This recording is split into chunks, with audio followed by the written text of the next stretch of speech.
Bom, vamos lá, gente. Essa é a nossa sexta aula. A gente passa agora para direitos individuais da criança em relação à convivência familiar e comunitária. Nesse momento, a gente passa para a adoção. Gente, lembre-se que a adoção é uma das partes mais cobradas em concurso. Então, se você quer fazer um concurso, preste um pouquinho mais de atenção nessa aula, certo, gente? Vamos lá?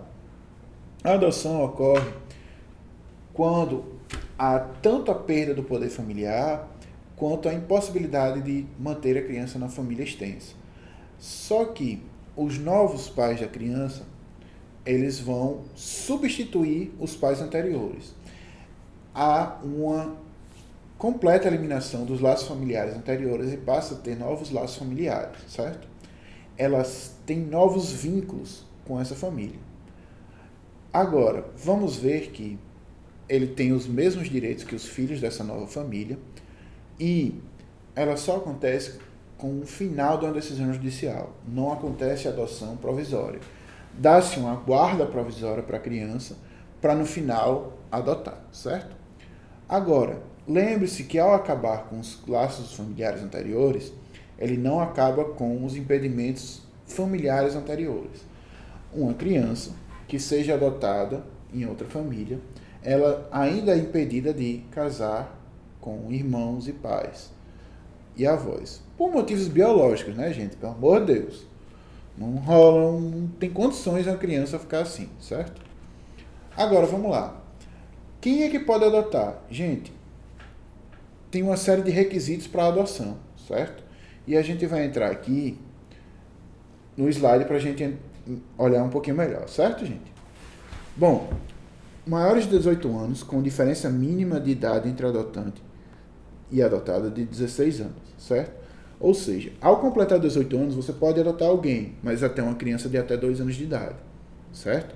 Para não ficar uma discrepância entre idade muito grande, muito pequena, na verdade.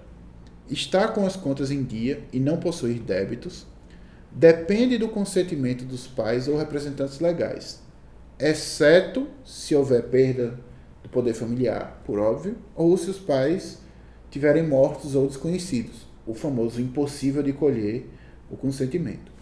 A adoção conjunta, no caso de ter um casal que vai adotar a criança, ela deve ser feita com a comprovação da união estável ou do casamento, uma vez que, se você não comprovar, você não está realmente dizendo que eles estão casados. Ele precisa se ter um lar formado em relação a isso, certo, gente?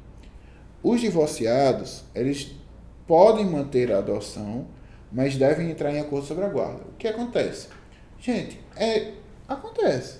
No caso de uma criança, durante o processo de adoção, os pais brigarem ou rolar algum problema e a criança ter que ficar com um dos pais. Mas o outro pai já tenha o vínculo afetivo com a criança.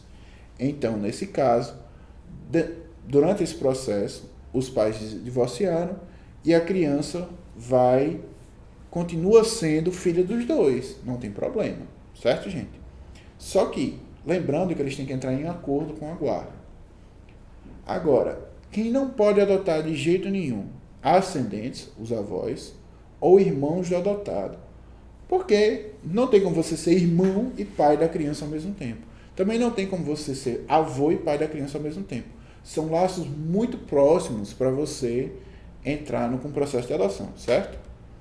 Vamos lá. Gente, agora a gente entra sobre as especificidades da adoção, certo? As especificidades da adoção, elas estão aqui porque elas precisam ser ditas antes da gente passar para outros temas, certo, gente? A adoção pós-mortem é quando acontece de o adotante falecer durante o processo de adoção. Como vocês vão ver a seguir, há um estágio de convivência e durante esse estágio de convivência a pessoa pode morrer. Nesse caso, ela já deixou uma vontade inequívoca de adotar a criança. Então, a criança ela vai constar como se fosse adotada, constar como filha dessa pessoa para fins sucessórios, certo, gente? Agora, o estágio de convivência é uma etapa anterior à adoção. É um prazo que o juiz determina para observar a criança, certo? Ele vai determinar esse prazo a partir de peculiaridades do caso. Não tem um prazo fixo, certo? Agora, existem duas questões. Primeiro, é a dispensa desse prazo. Esse prazo ele pode ser dispensado caso a pessoa já tenha a guarda legal da criança já. A guarda legal, lembre-se, é a guarda que a gente explicou, a guarda da tutela provisória, peculiar ou a permanente. No caso de uma guarda natural, uma guarda de fato, a criança, ela foi entregue para a pessoa, certo? Ela está só segurando a criança, digamos assim. Essa guarda de fato, ela não supre a necessidade de um estágio de convivência, certo, gente? Agora, caso o adotante seja residente ou domiciliado fora do país, a gente vai ter um prazo extra, um prazo mínimo de 30 dias aqui no Brasil, para que seja observado aqui no Brasil a convivência dessa família. Primeiro, porque é mais fácil, é menos custoso para o Brasil e também evita algumas fraudes, certo, gente? Agora, a gente tem também os efeitos da adoção. A adoção, ela vai começar após o trânsito em julgado da sentença que autoriza a adoção, exceto naqueles casos que a gente já viu, no caso de morte da criança, do adotante, certo? O adotante, após completar 18 anos, ele tem o acesso ao processo de adoção e pode conhecer sua origem biológica. Lembre-se, gente, que o processo judicial de adoção, como a gente já falou antes, corre em segredo de justiça. Todo processo que tem uma criança como parte, ele vai correr em segredo de justiça, certo? Por isso, é necessário que, após o término do procedimento, abra-se essa possibilidade para a criança, senão ele não teria acesso ao processo. A morte dos adotantes, ela não vai restabelecer a criança à família natural. Ela já perdeu o vínculo, já aconteceu, não tem volta nesse sentido, certo? Agora, a gente também tem um registro dos aptos a adotar, só que é um registro dos aptos a adotar ou dos aptos a serem adotados. Esses registros são guardados em comarcas. Lembre-se, comarcas, elas têm uma peculiaridade. Elas não são municipais. Por quê? Porque pode ter uma comarca de um só município, é possível. Mas dentro do município pode ter mais de uma comarca. E também pode ter vários municípios dentro de uma comarca só, uns 3, 4, certo? Ela vai ser gerida por uma autoridade judicial, por isso que ela precisa ser dentro de uma comarca. Agora, há também cadastro nacional e estaduais de crianças, certo? Os interessados eles devem passar por um período de preparação. Dentro desse período de preparação vão ser olhados os requisitos para adotar, certo? E eles vão passar por um período de uma avaliação psicossocial e uma preparação também nesse sentido, certo? Vai ter uma equipe técnica judiciária para acompanhar essa pessoa. Agora, o único requisito que não vai ser feito dessa maneira são o requisito de diferença de idade mínima. A diferença de idade mínima ela só vai ser olhada quando for parear a criança com o adotante, não para quando ele for para o registro, certo, gente? E também vai ter um registro de aptos a adotar de residentes fora do país, certo?